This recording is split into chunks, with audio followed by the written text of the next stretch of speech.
वो लड़का जो बचपन में कभी अपने दोस्तों से पिटकर रोज रोज अपने घर आता था, उसकी माँ ने उसे कुछ ऐसी शिक्षा दी कि अब उसके दूसरों को पीटने की शिकायतें माँ के कानों तक पहुंचने लगी। डॉक्टर बनते बनते उसने अपने पैशन और जुनून को इतना आगे बढ़ाया कि अपनी फील्ड में एक माइलस्टोन सेट कर दिया। वीडियो में आखिर तक रहिएगा। आज की स्टोरी बहुत इंस्पिरेशनल और इमोशनल होने जा रही है और सस्पेंस तो हमारी स्टोरी में है ही। हांगकांग के सुपरस्टार ब्रूस ली का नाम केवल कुछ समय में ही पूरी दुनिया में छा गया। हॉलीवुड की दुनिया का एक ऐसा सितारा जिसने कुंग फू का अपना एक स्टाइल डेवलप किया और दुनिया के सामने रखा, उस स्टाइल को फॉलो किया। ब्रूस ली के फाइटिंग स्किल की कहानियां पूरी दुनिया में सुनाई जाने लगी, मगर केवल 32 साल के अपने छोटे से जीवन में इन्होंने कुल 7 फिल्में की। इनमें से केवल 4 फिल्में ही इनके जीते जी लोगों के सामने आई और इन फिल्मों ने ही उन्हें रातों रात स्टार और सुपरस्टार बनाया। उनका रुतबा उनके समय के किसी भी हॉलीवुड स्टार से कम नहीं था। ब्रूस ली के मरने के बाद उनकी 3 फिल्में और दुनिया के सामने आई। अपने बचपन के स्कूल वाले दिनों में ब्रूस ली एक सीधे साधे लड़के थे। दूसरे लड़के अक्सर इनकी पिटाई कर दिया करते थे, कभी कभी खून से लथपथ और पिटे पिटे से अपने घर आ जाते थे। इसके बाद उन्होंने सोचा, अगर मैं अपने कुछ दोस्तों के साथ रहूंगा तो शायद पहुंच जाऊंगा, लेकिन इनके दोस्त भी इनके साथ ही पिट जाते थे। ब्रूस ली की ऐसी हालत देखकर इनकी माँ बड़ी परेशान रहा करती थी। ब्रूस ली की माँ एक जर्मन लेडी थी, इसलिए वो आधे जर्मन थे। उसके बाद इन्होंने ब्रूस ली को एक मार्शल आर्ट ट्रेनर के पास भेज दिया। यहाँ रहकर ब्रूस ली ने मार्शल आर्ट की ट्रेनिंग ली और सेल्फ डिफेंस का ऐसा इस्तेमाल किया कि अपने साथ साथ अपने दोस्तों की भी रक्षा करने लगे। लेकिन अब इनके घर इनके माता पिता के पास लोग इस बात की शिकायत करने आते थे कि आपके बेटे ने हमें पीट दिया। कई बार दरवाजे पर पुलिस भी आ जाती थी। माता पिता बड़ी मुश्किल से बच्चे को पुलिस के चक्कर से बचा पाते थे। पिट कर आना भी एक समस्या थी, पीट कर आना भी एक प्रॉब्लम थी। लेकिन ब्रूस ली का मन मार्शल आर्ट में लग गया। उन्हें अपनी लाइफ का एम मिल गया था। उन्होंने अपनी फील्ड में काफी मेहनत की। वे हर रोज कम से कम 5000 पंच मारकर प्रैक्टिस किया करते थे। किताब पढ़ना, टीवी देखना, वजन उठाना जैसे 3-4 काम एक साथ कर सकते थे। माता पिता ने हायर स्टडीज के लिए उन्हें अमेरिका भेजा। वहां वो डॉक्टर बनने के लिए गए थे। 60 के दशक में ब्रूस ली ने अमेरिका में एक्टिंग स्कूल की शुरुआत की थी। उस जमाने में ब्रूस ली मार्शल आर्ट सिखाने के लिए $250 की फीस लिया करते थे। उनका नाम था जन सन गनफू। इस नाम का मतलब है ब्रूस ली का कुंग फू, क्योंकि कुंग फू की फील्ड में ब्रूस ली ने अपनी स्टाइल डेवलप की। उस समय अमेरिका में कुंग फू टीचिंग की फील्ड में शिफू वोंग जैक मैन के नाम का सिक्का चलता था। ब्रूस ली ने जब अपना स्कूल खोला तो शिफू वोंग ने उसे फाइट के लिए चैलेंज किया, जिसमें ब्रूस ली ने अपने अपोनेंट को केवल 1.5 मिनट में धूल चटा दी। जैक मैन 2 मिनट भी ब्रूस ली के सामने टिक नहीं पाए। उस समय शिव कुंग फू एक अलग ही तरह की आर्ट हुआ करती थी और इसके बारे में ये बात फेमस थी कि इस आर्ट के मास्टर को दुनिया में कभी कोई हरा नहीं सकता।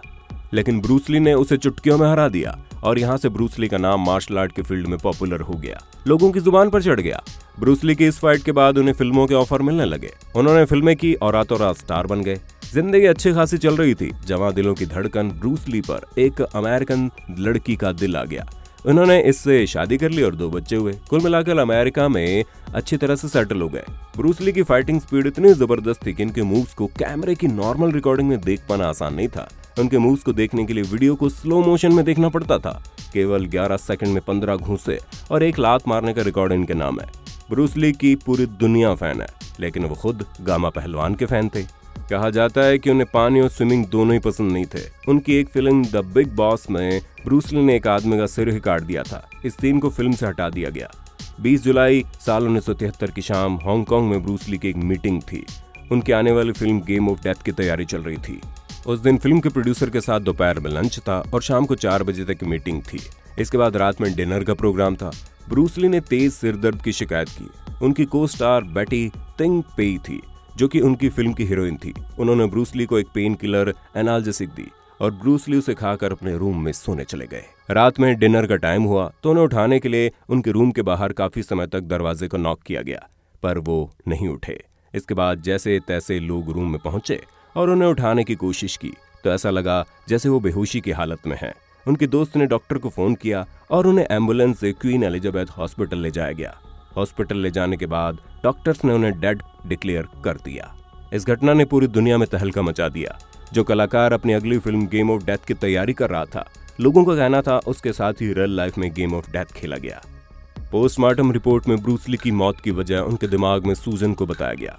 पीएम रिपोर्ट को डिटेल में एग्जामिन करने के बाद ये सब सामने आया कि ब्रूस ली ने जो पहले दवा ली थी और जो दवा उन्हें दी गई थी एस्पिरिन और मैप्रोबामेट के रिएक्शन की वजह से उनके दिमाग में सूजन आई और उनके दिमाग का साइज 13% बढ़ गया। यही इनकी मौत की वजह बनी।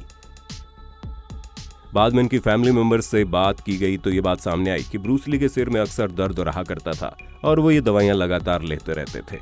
ये फैक्ट भी सामने आया कि ब्रूस ली को सेरेब्रल एडमा नाम की एक ऐसी दिमागी बीमारी थी जिसमें इंसान का दिमाग सूज जाता है।